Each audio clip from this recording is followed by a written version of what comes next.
You were not brought here by accident. You were not placed in this moment by mere circumstance. The God who shaped the stars in their courses has ordained that you would walk through this very hour. And now, hear this, you are walking into the season you once wept for, cried out for, longed for in the night watches. You are stepping into the answers that once felt delayed, into the harvest that once seemed lost in the soil of time. Do you remember the days you cried in secret? Do you remember when your prayers rose like incense into what felt like a silent heaven?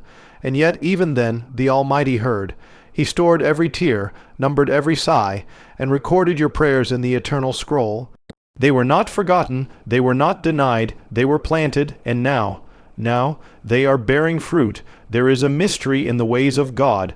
His timings are not our timings, His delays are not denials. They are the chiseling tools in His hands, crafting your heart into the vessel that can receive what you asked for. He would not give you the blessing until you were ready to carry the weight of it, and now you are ready. You thought the wilderness would last forever, but wilderness is never the destination. It is the pathway. It strips away your dependencies, purifies your vision, and teaches you to lean not on your own understanding. In the wilderness, the manna falls daily, not weekly, not yearly, but daily, and in that daily dependence you learn the rhythm of trust, and now that rhythm has brought you to the edge of promise. This is not the season to look back. This is not the time to question whether you are worthy. You are not called because of your perfection. You are chosen by grace.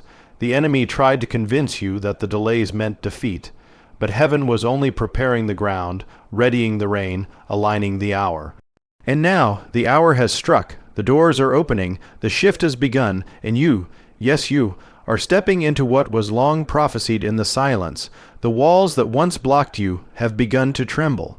The heavens are aligning, the soil is responding, and your name, your very name, is echoing in the courts of God. This is the moment of divine fulfillment. The prayers that you thought vanished into the void, they are now returning to you in living form.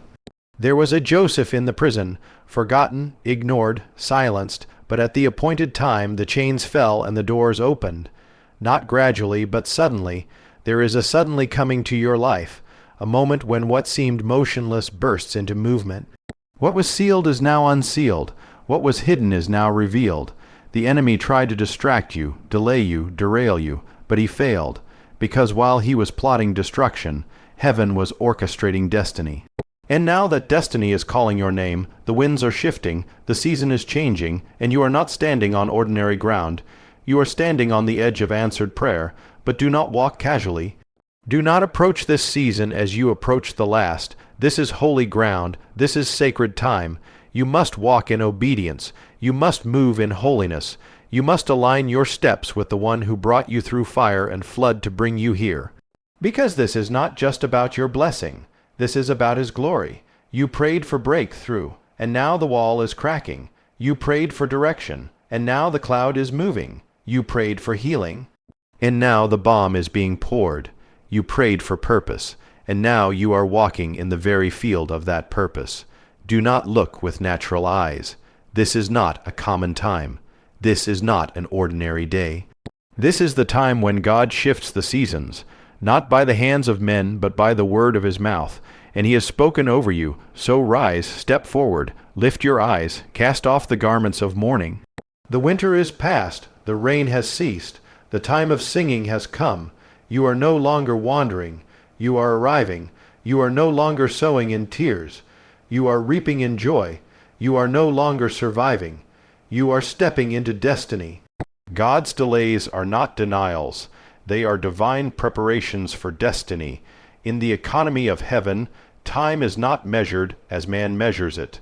We cry out for answers, and when the silence stretches long, we are tempted to believe that heaven is unmoved. But the stillness of God is not the absence of God. It is the workshop of heaven where He shapes the unseen to align with what is to come. You may have thought that the delay meant rejection, that the unanswered prayer meant you were forgotten, that the silence of heaven meant the door had closed forever. But in truth, the delay was the very sign that God was working behind the veil, constructing the future, preparing the road, building the capacity in you to receive what you were not ready to carry before. Look through the scriptures and see the pattern. Abraham was promised a son, but the promise was delayed for decades. In that delay, Abraham's faith was forged, his character was tested, he learned the language of trust. Joseph dreamed of leadership, but before he could wear the robe of influence, he was thrown into a pit, sold into slavery, and bound in prison. The delay looked like denial, but it was preparation. Every moment in Potiphar's house, every night in a prison cell, every betrayal was not wasted. They were chapters in a divine story that would one day place him second to Pharaoh. The delay was not to keep him from the promise, but to prepare him to steward the promise. The same God who orchestrated their seasons is orchestrating yours. If he has spoken a word over your life, it will not return void, but it may come after a process. Because God is not only concerned with the fulfillment of the promise, he is equally concerned with the formation of the person. And often that formation takes place in hidden places, in the caves of discouragement, in the valleys of obscurity, in the waiting rooms of uncertainty. These are not wasted seasons. They are the very places where roots are driven deep. And without deep roots, the fruit cannot last. So while you weep over delay, heaven rejoices over the depth being formed within you. Delay is not an accident. It is an act of divine intention. You cannot step into your promised land with a wilderness mindset. You cannot carry new wine in old wineskins. You cannot operate in the next level with yesterday's level of strength or vision. So God delays, not to harm you, but to heal you, not to deny you, but to develop you, not to punish you, but to prepare you. That which you prayed for is not gone. It is growing beneath the surface. The promise is not withered. It is waiting for appointed time. And if you do not give up, if you remain steadfast, if you trust in the silence, you will see the goodness of God in the land of the living. Sometimes God holds back what you want to give you what you truly need. Sometimes the door remains shut not because he doesn't love you, but because the timing is not right. The enemy wants to use delay as a weapon to discourage, but God uses delay as a tool to equip. There are blessings that would crush you if they came too soon. There are platforms that would expose you if you stood on them before your character was ready. There are answers that require your soul to be stretched before they are released. And so God waits, not because he is slow, but because he is wise. Not because he is uninterested, but because he is infinitely invested in your outcome. Consider this. The delay is actually a mercy, because had the answer come when you wanted it, it may have become an idol. It may have made you forget the giver and focus only on the gift, but in the delay, you learn to love him more than what he gives. In the delay, you learn to seek his face, not just his hand, and in that seeking, you are changed. You come to the place where the fulfillment no longer defines your faith. Your faith defines your fulfillment. There is a heavenly rhythm to delay. Just as the earth waits for the seasons to change, for the seed to die in the soil before it breaks into life, so does the soul wait for its moment of divine release. And when it comes, it is perfect. Not early, not late, but perfectly timed according to the counsel of heaven. You are not waiting for nothing. You are being prepared for everything. Every trial, every setback, every moment that felt like abandonment has been woven into a plan far greater than what you can see now. God is not the author of confusion. He is the master of alignment, and in his timing all things will be made beautiful. The delay was never a no. It was, and not yet, because the yes would be better than anything you could have imagined on your own. What felt like God's silence was actually God's strategy unfolding behind the curtain of time. You are not entering a new season casually, but a fulfillment ordained before time. The steps you now take are not random movements through life. They are prophetic alignments with a purpose far older than your memory. Before you were formed in your mother's womb, the Ancient of Days wrote your days into his book. He saw this moment. He crafted it with precision. He arranged it like a symphony, every note in place, every rhythm perfectly timed. What you are stepping into now was spoken over your life in eternity's chambers. The prayers you whispered in brokenness were already answered before you ever voiced them. because God does not begin when you do. He finishes before we even start. This is why you must walk with reverence, not rush. This is why you cannot treat this hour like all the ones that came before it. The ground you are standing on is sacred. The timing is not yours. It is His. The door that is opening now is not a reward of random favor. It is the unveiling of divine fulfillment. You have arrived at the intersection of promise and preparation, and now you are walking into a place that was waiting for you. Even while you were waiting for it, many miss the wait of the moment because they assume new seasons arrive like new days. Gradually, naturally, almost unnoticed. But divine seasons arrive with spiritual trembling. They carry the atmosphere of heaven. They disrupt what is normal. They demand awareness. They call you to higher ground. And this season, this moment you are entering, is not light or casual. It has cost something. It has been battled for in prayer. It has been refined by tears. It has been declared by the prophets and confirmed by the Spirit.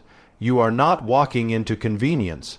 You are walking into consecration. What lies ahead requires more than what you've carried before. What you are stepping into demands a different version of you. The old garments won't fit the new glory. The old wineskins won't contain the new wine. This is why the old season had to strip some things away. This is why some people couldn't walk with you to this point. This is why certain doors closed, why some relationships faded, why certain things didn't make it past the threshold. It wasn't punishment, it was positioning. You had to be released from what was so that you could embrace what is fulfillment. But it is not without cost. It is promise, but it is not without pressure. The fulfillment of what was spoken is not just for your benefit, it's for God's glory. You've been prepared not just to receive, but to represent. The mantle being placed on your life in this season is heavier than before, not because you are being burdened, but because you are being trusted. God doesn't pour out purpose on the unprepared. He waits for maturity, for surrender, for obedience in the secret place. And now, your obedience has met its moment. There is a divine seriousness in the air, not of fear, but of reverence. The weight of what is unfolding is not to crush you, but to crown you. The doors opening before you are not just opportunities. They are assignments. You are not being elevated for applause. You are being positioned for impact. The voice that once cried out in desperation is now being called to declare with authority. The hands that once clung to hope in weakness are now being strengthened to carry responsibility in power. The eyes that once looked for signs are now being opened to see with clarity. This is not your doing. This is not your plan coming to pass. This is heaven's agenda breaking through the veil of time. This is what the enemy feared. This is what the trials tried to stop. This is what the warfare was about. Not what you were leaving, but what you were entering. And now that you are entering, do not tread lightly. Walk boldly, but humbly. Move with confidence, but always under the covering of the one who called you. There were things that had to be delayed so that this could be delivered. There were routes that had to be rerouted so that you could arrive exactly on time. What you thought were detours were divine redirections. What looked like setbacks were actually setups. And now the stage is prepared. The timing is exact. The season is ready. And you are not a visitor. You are the fulfillment in the days to come. You will begin to see why the waiting had to be long, why the tears had to fall, why the crushing had to happen. You will see that the weight you carried was the weight of glory forming within. You will understand that God didn't forget you. He was forming you. He wasn't late. He was aligning everything around you so that nothing would be out of place when the moment came. And now that moment has arrived. The place has been prepared. The heavens are bearing witness. And you are walking into something that was never meant to be temporary. This is not a moment to visit. This is a season to inhabit. It is fulfillment wrapped in sacred time. You are not stepping forward. You are stepping into divine reality, into the manifestation of long-held prayers and heavens, spoken destiny